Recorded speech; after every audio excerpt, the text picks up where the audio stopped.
中里戏剧彩排正在进行，导演手舞足蹈，浑身是戏。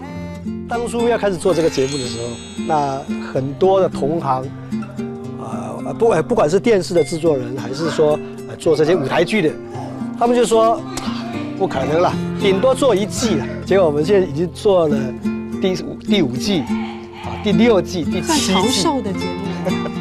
结合时事的单元剧好不容易打开观众群，招考新人演员却面临母语断层的问题。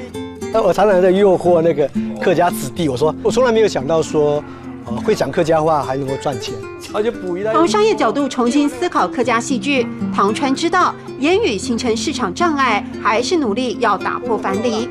做事爱杀忙，这个是我们从小都听到大的。做事爱杀忙，做事爱杀忙，工作要努力。一句句动人音韵勉励着年轻人把母语当成宝贝财产。说唱之间，客家精神得以绵延。创流黑马子孙讲，推推子孙出身贤。做事爱杀忙，做事爱杀忙。